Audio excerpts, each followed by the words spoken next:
Dear students, welcome to our channel AU math classes. हम 4th chapter complete कर चुके थे। नेक्स्ट हम स्टार्ट करते हैं चैप्टर नंबर 5th। तो देखो 4th चैप्टर तक अगर किसी को कोई डाउट हो तो आप कमेंट बॉक्स में पूछ सकते हो, और पीछे जो करवाया है उन सब का लिंक आपको डिस्क्रिप्शन में मिल जाएगा, तो वहां से देखे पीछे वाली वीडियो देख सकते हो। तो नेक्स्ट हमारे पास है 5th चैप्टर, और जिसका नाम है complex numbers and quadratic equation. देखो जैसा कि इसके नेम से ही क्लियर है कि कॉम्प्लेक्स नंबर। अभी तक जो हम मैथ कर रहे थे सारा हमने रियल नंबर पे किया था।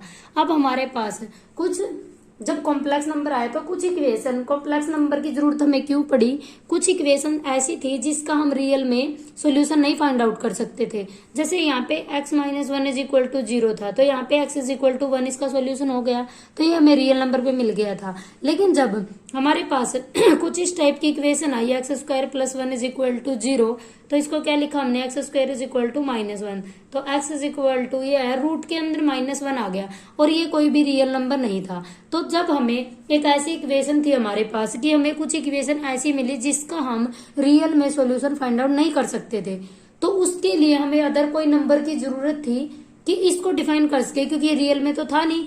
तो रियल से आगे तो हमें कुछ ऐसे नंबर की जरूरत पड़ी कि इसका सॉल्यूशन एग्जिस्ट कर जाए। तो वहां से हमारे पास क्या निकल कर आया, कॉम्प्लेक्स नंबर, कि जहां पे इसका रियल नंबर, देखो जब हमारे पास इसका रूट की बात की गई तो x = जब इस टाइप का आ गया तो उसने नाम दिया कॉम्प्लेक्स नंबर, और इसको डिनोट किया -1 = आयोटा से। तो यहां से हमारे पास क्या निकल कर आया, कॉम्प्लेक्स नंबर। या फिर हम कहे, या ये कहेंगे कि इस टाइप की कोई इक्वेशन हो ax² + bx + c, जब डिस्क्रीमेंट निकालते थे b² - 4ac, अगर वो हमारे पास <0 आ जाता था तो हम क्या कहते थे, रियल के अंदर इसका कोई भी रूट एग्जिस्ट नहीं करता। तो यहाँ से अगर हम कॉम्प्लेक्स की बात करते हैं तो रियल के अंदर तो इसका नो रूट, क्योंकि इसका कोई भी सॉल्यूशन नहीं है, नो सॉल्यूशन। बट इसके केस में, रियल के केस में, लेकिन जब इसके केस की तो इसका तो कोई ना कोई, अगर ये क्वाड्रेटिक इक्वेशन बनाई है तो इसका कोई ना कोई सॉल्यूशन तो एग्जिस्ट करेगा।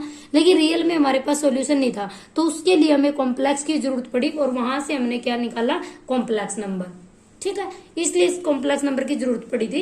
अब देखो कॉम्प्लेक्स नंबर होता है क्या, अगर कोई भी कॉम्प्लेक्स नंबर है तो देखो कॉम्प्लेक्स नंबर क्या होगा, कोई भी नंबर है उसको अगर a + आयोटा b की फॉर्म का लिख सके, जहां पे क्या है, a भी रियल नंबर है और b भी रियल नंबर हो, a और b दोनों क्या हो, रियल नंबर, और साथ में वहां पे क्या लगा दे, आयोटा, तो इसको क्या कहेंगे, कॉम्प्लेक्स नंबर।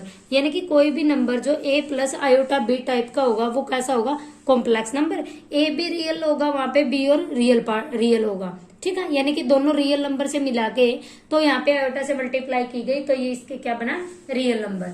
ठीक है, और यहाँ पे आयोटा की वैल्यू हमारे पास क्या होती है, √-1, ये हमें याद रखना है। ठीक है, यहाँ पे a और b real number, a + iota b = अगर इस टाइप का आ जाए तो कॉम्प्लेक्स नंबर। अब देखो जो रियल है उसको क्या कहते हैं हम, जो a है उसको कहते हैं रियल पार्ट, उसको कहते हैं रियल पार्ट, या फिर लिखा जाता है रियल ऑफ। अगर इसको डिनोट कर दे z = a + आयोटा b से, तो क्या होगा, रियल ऑफ z, किसके इक्वल होगा, जो a पार्ट गिवन है। z = अगर a + आयोटा b का फॉर्म का जो a है वो क्या कहलाएगा, रियल ऑफ z। ठीक है, और जो b है, जो b अकेला b है वो क्या कहलाएगा, वैसे तो रियल में से है, लेकिन अगर इसको इस फॉर्म का लिखा जाए तो b क्या कहलाएगा, हमारे पास इमेजिनरी पार्ट है। तो क्या होगा, इमेजिनरी पार्ट, और उसको डिनोट करेंगे I, M और Z के पार्ट से। जो A होगा उसको बोलेंगे रियल पार्ट, B को क्या बोलेंगे, इमेजिनरी पार्ट। ठीक है, तो यहां से देखो फॉर एग्जाम्पल, अगर हमारे पास ऐसा आ जाए कि Z = 2 + आयोटा 3 का है, तो हमसे पूछा गया कि रियल ऑफ Z बताओ, तो क्या होगा, 2 के इक्वल, इमेजिनरी ऑफ Z किसके इक्वल होगा, 3 के इक्वल, A के इक्वल और B के इक्वल। ठीक है, ये हमारे पास कॉम्प्लेक्स नंबर होता है। अब देखो, अब बात है, कोई दो कॉम्प्लेक्स नंबर है उनको इक्वल कब दिखाते हैं, अगर दो कोई कॉम्प्लेक्स नंबर दे दे, Z1 = a1 + iota b1, Z2 = a2 + iota b2, और हमसे कहे कि Z1 = Z2 है।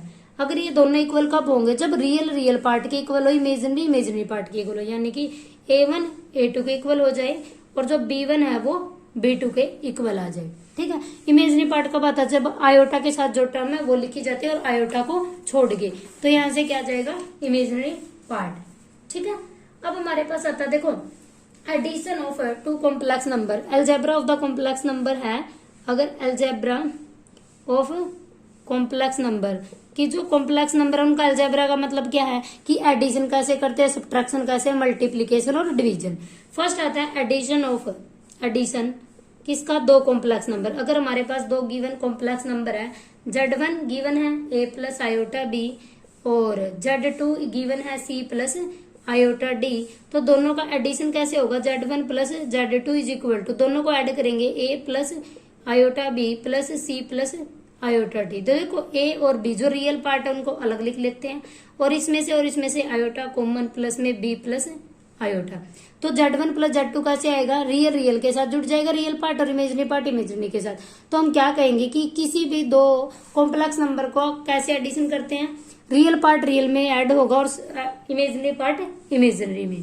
ठीक है, सिमिलरली हम डिफरेंस निकालते हैं। अगर इनका सब्ट्रैक्शन देखें या फिर difference of two complex number का कैसे होगा, Z1 minus Z2, real part देखो a plus iota b minus c plus iota d. तो यहाँ से क्या आएगा, a plus iota b minus c minus iota d.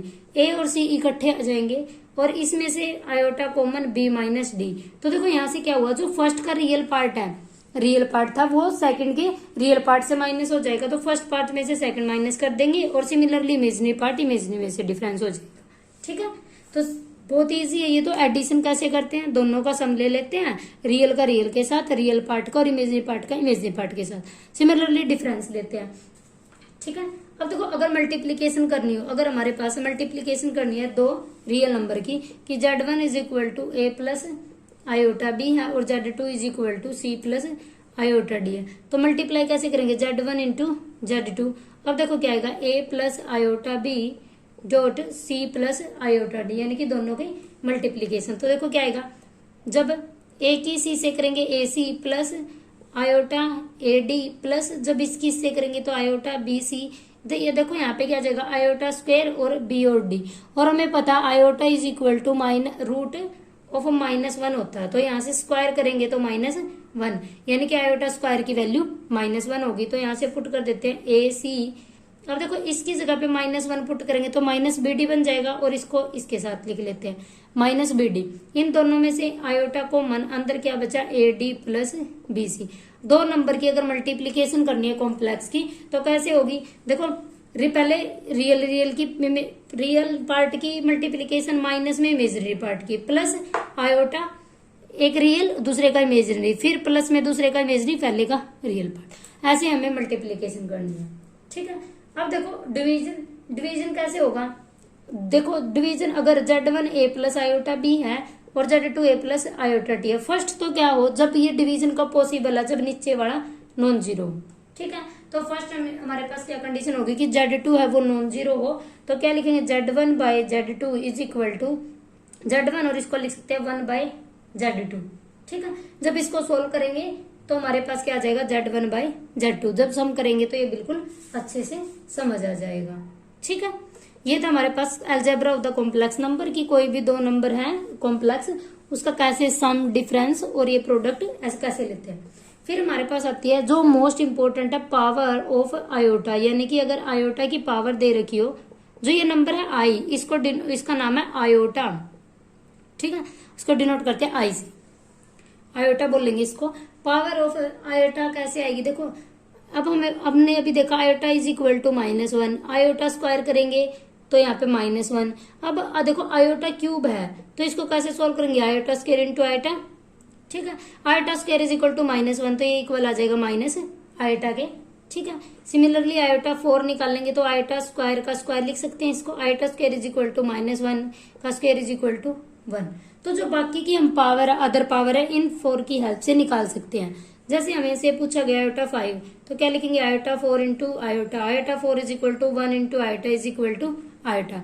तो आयोटा की power 5 is equal to iota. Similarly 6, 7 other power भी हम ऐसे ही फाइंड आउट कर सकते हैं। अब देखो, अब हमसे पूछा गया, अगर ये पूछा गया कि आयोटा की 1 बाय आयोटा, जो कि मोस्ट इंपोर्टेंट है, अगर हमसे ये पूछा गया कि 1 बाय आयोटा की वैल्यू फाइंड आउट करो, तो देखो कैसे निकाल लेंगे, या फिर इसको क्या लिख सकते हैं, आयोटा के ऊपर जाएगा -1, या तो आयोटा की -1 पूछे या फिर 1/आयोटा। इसको क्या करेंगे, अगर नीचे देखो सोल्व करने का बहुत ज्यादा इजी तरीका है।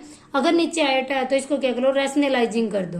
तो ऊपर क्या बचा, आयोटा, नीचे iota square, but iota square is equal to -1। तो यहाँ पे क्या करेंगे, iota by -1 is equal to minus iota. तो यहाँ से हमारे पास क्या निकल कर आया कि आयोटा का inverse is equal to minus iota होता है। ठीक है, ये रिजल्ट इंपॉर्टेंट है। सिमिलरली अगर अदर पावर होगी तो उसको भी ऐसे ही सोल्व कर लेंगे। आयोटा की पावर -1, आप देखो आयोटा की अगर -2 निकाल ले तो क्या आएगा, 1/आयोटा स्क्वायर, बट आयोटा स्क्वायर की हमारे पास डायरेक्ट है कि -1 है, तो दिस इज इक्वल टू -1। ठीक है, ये पैसे पावर निकालते आयोटा की, जो भी बहुत ज्यादा इजी है। सिर्फ 4 पावर याद कर लो, वहां से हमारे पास जितने भी मर्जी पावर दे दे सभी की पावर हम निकाल सकते हैं। जब क्वेश्चन करेंगे तो बिल्कुल अच्छे से क्लियर हो जाएगा। अब देखो हमारे पास आता है next, the square root of negative real number.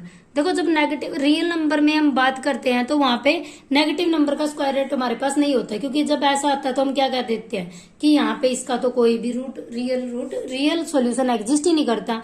लेकिन इसी के लिए हमें कॉम्प्लेक्स नंबर पढ़ना पड़ा कि अगर ऐसे नंबर आ जाए तो उनका कैसे वैल्यू फाइंड आउट करेंगे। अब देखो जैसे हमारे पास ये आ जाए, अगर अभी हमने पढ़ा कि आयोटा रूट के अंदर -1 था, तो यहाँ पे देखो अगर हमारे पास -1 है तो वो आयोटा के इक्वल है। अब देखो अगर हमारे पास ऐसा आ जाए तो हम क्या करेंगे, देखो इसको क्या लिखा जा सकता है, इसको लिखा जा सकता है -1 तो अलग है और 3 अलग है। अब देखो -1 अलग और -3 अलग, ये किसके इक्वल है, आयोटा के, तो इसको लिखा जा सकता है √3 आयोटा। लेकिन इसको है ना तभी ब्रेक किया जा सकता है यहाँ से अगर दोनों में से एक पॉजिटिव हो। अगर दोनों नेगेटिव हुए तो वहां से हम इसको सोल्व नहीं कर सकते। तो ये मोस्ट इंपोर्टेंट बात याद रखने की है कि जो हमारे पास रिजल्ट होता है कि √A इंटू √B, अगर दो में ब्रेक है तो उसको एक बनाया जा सकता है, लेकिन कब, for all positive real number के लिए। कैसे हो, पॉजिटिव रियल नंबर। ठीक है, A and b this result hold when hold, जब आइदर, यानी कि ये रिजल्ट कब होल्ड करेगा हमारे पास, या तो दोनों के दोनों पॉजिटिव हो, या फिर सेकंड केस क्या है, फर्स्ट तो दोनों पॉजिटिव हो, सेकंड केस क्या है कि ए पॉजिटिव हो बी नेगेटिव हो, या फिर थर्ड केस क्या है, ए नेगेटिव हो और बी पॉजिटिव हो। अब देखो हमारे पास ये 3 केस है, लेकिन जो फोर्थ केस है, अगर ए भी नेगेटिव हो जाए बी भी नेगेटिव हो जाए, ये पॉसिबल नहीं है कि इस केस में √AB नोट, अगर यहाँ पे ये हो कि √A और √AB हो तो ये पॉसिबल नहीं है, नॉट पॉसिबल, ऐसा पॉसिबल नहीं है। कब, अगर दोनों के दोनों नेगेटिव हो। ये मोस्ट इंपोर्टेंट रिजल्ट है कि अगर दोनों नेगेटिव हो जाए उस केस में हम ऐसा नहीं लिख सकते। क्यों नहीं लिख सकते, अब देखो इसके लिए हमारे पास एक एग्जाम्पल है। अगर देखो दोनों नेगेटिव हो गए, हम मान लेते हैं कि दोनों के दोनों -1 और -1 दोनों नेगेटिव है।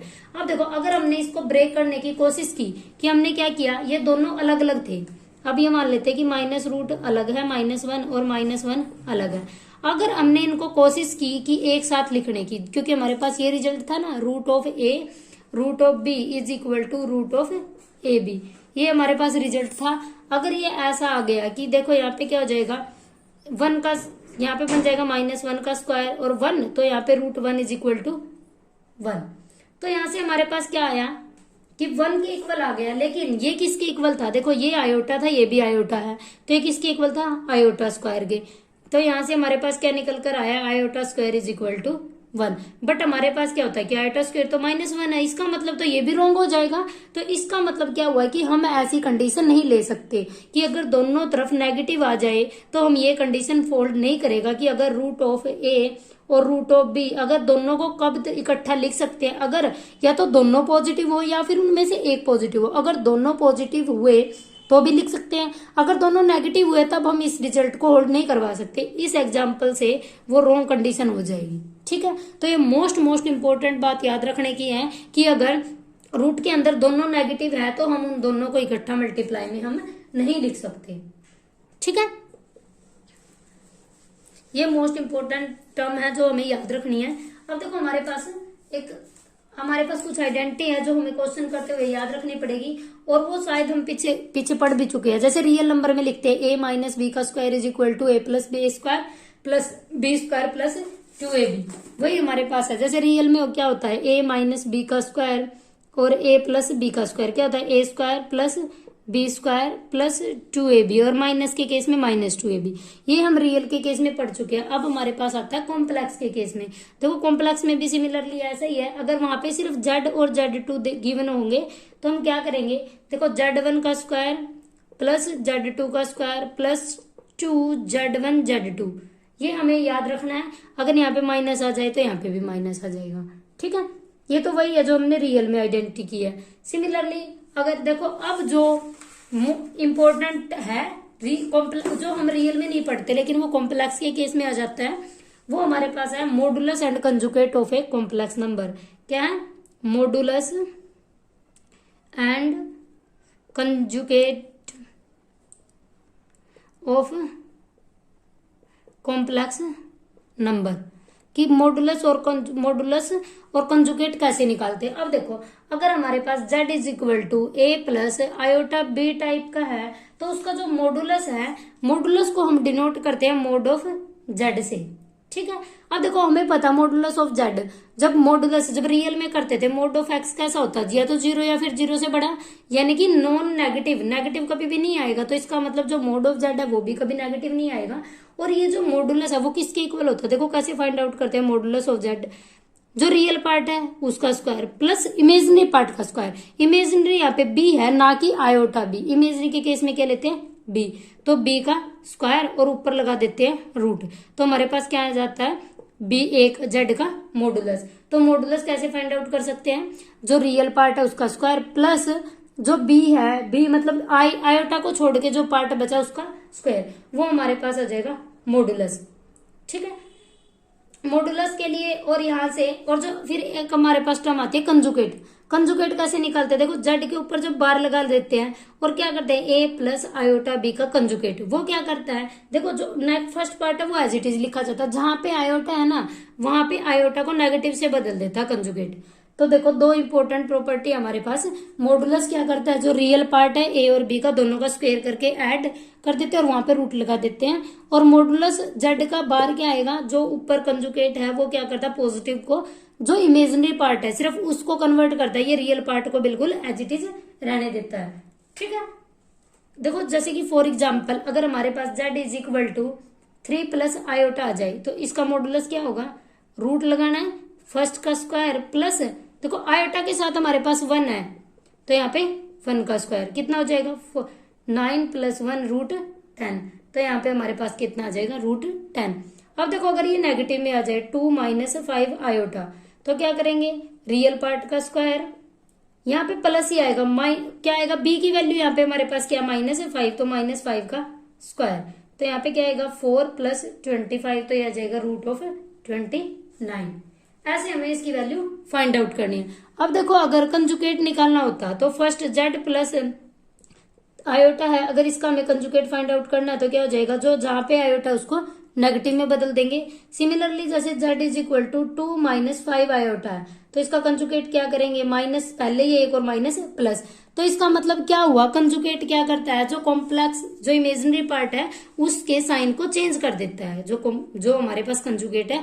और मॉडुलस क्या करता है, दोनों का स्क्वायर करके रूट करो, वहां से हमारे पास मॉडुलस की वैल्यू आ जाएगी। अब देखो हमारे पास एक चीज आती है, अगर हमें z इनवर्स मल्टीप्लीकेशन में निकालना है और हमें ऐसा गिवन है z इनवर्स निकाल लो, तो z is equal to a plus iota b, तो z इनवर्स कैसा होगा, a minus a plus iota b, यानी कि इसको क्या, देखो z इनवर्स को क्या लिखा जा सकता है, 1 बाई z, तो यहाँ से कितना जगह 1 by a plus iota B.